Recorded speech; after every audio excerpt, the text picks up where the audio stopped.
essentially, when I was a kid, I was wondering kind of what's the meaning of life? Like, why are we here? What's it all about? And I came to the conclusion that what really matters is trying to understand the right questions to ask.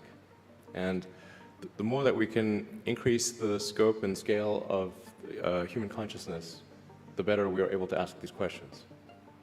I read a quote from Arthur C. Clarke, which said that a sufficiently advanced technology is indistinguishable from magic. And that's really true.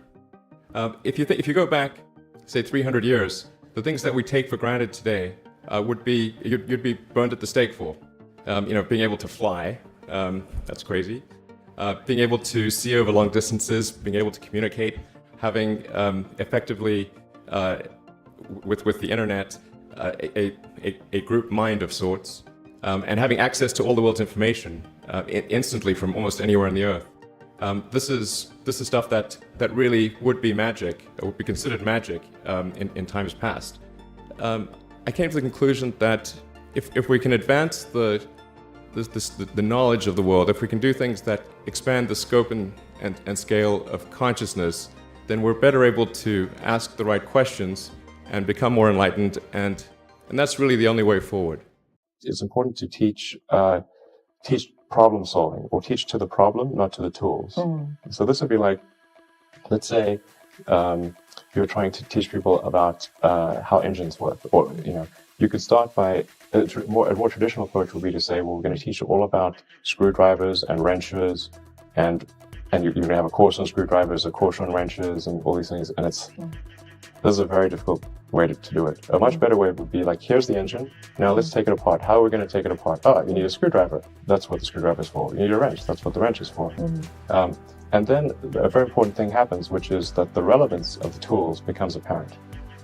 Our brain has evolved to discard information that it thinks has no relevance. If you think of like, what is education? Like, you're basically downloading data and algorithms into your brain, and it's actually amazingly bad in conventional education, because like, it shouldn't be like this huge chore. So I think colleges are basically for fun and to prove you can do your chores, but they're not for learning.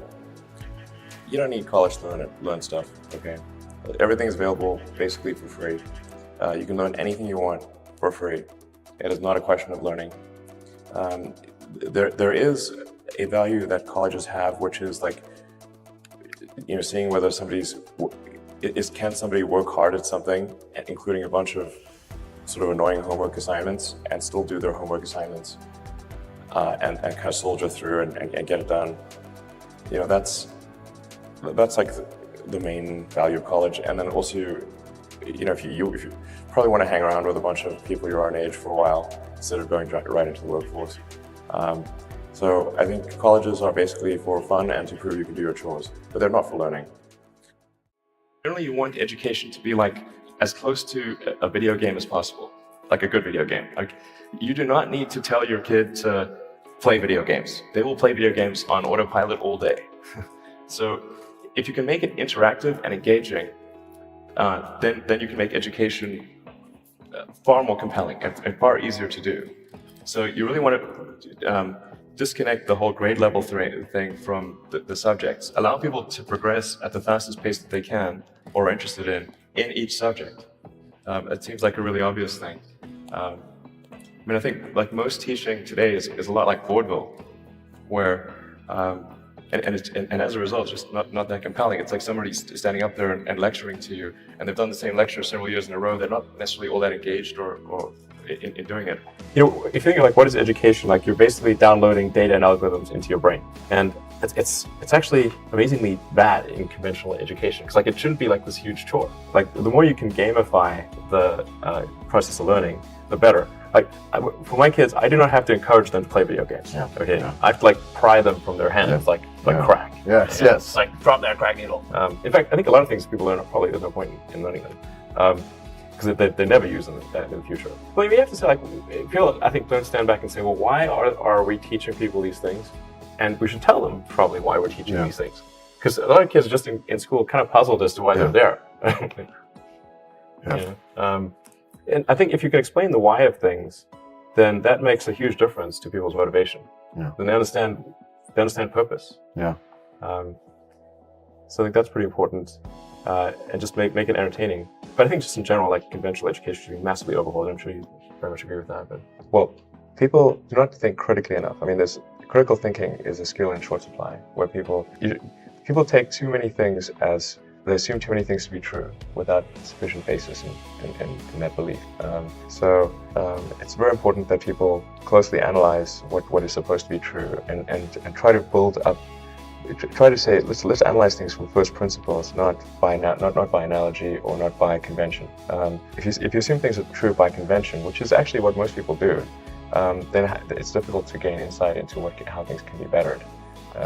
So, in any argument or any sort of train of thinking, you want to make sure that the underlying premises are valid and applicable, and then in reaching a conclusion, that the conclusion you're reaching is necessarily driven by the underlying premises and the interconnection between those premises. That may seem like a really simple thing to say, but most people don't do that. So it's really the foundation of rational thought. I think there's maybe there are definitely some good schools out there, but I think some of the mistakes, at least in my opinion, that I see being made in education is that the teachers do not explain why kids are being taught a subject. You just sort of get dumped into math and like, well, why are you learning math? What's the point of this? It seems like for some people, like maybe it's, I don't know why I'm being asked to do these strange problems. But the why of things is extremely important, because our brain has evolved to discard information that it thinks has no relevance. So then, if on the one hand you're being asked to memorize or learn, say formulas, but you do not know why this is the case, then you have this cognitive dissonance of it seems irrelevant, but I'm being told to remember it, so I'll be punished. So I better remember it. But so the why of things is very important, and then being able to and then picking kind of a problem, and then using various educational tools to solve that problem, like using math or physics or economics to solve that problem, is far more engaging than teaching the tools. University education is often unnecessary. That's not to say it's unnecessary for all people, but I think you probably learn about as much, or the vast majority of what you're going to learn there in the first 2 years, and most of it is from your classmates. Now for a lot of companies, they do want to see the completion of the degree, because they're looking for someone who's going to persevere and see it through to the end, and that's actually what's important to them. So it really depends on what somebody's goal is. If the goal is to start a company, I would say no point in finishing college. So I think that's how it should be, and it shouldn't be that you've got like these grades where people move in lockstep, and so everyone goes through, goes like normally, we'll go through English, math, science, and so forth from like 5th grade to 6th grade to 7th grade, like it's an assembly line. But people are not objects on an assembly line.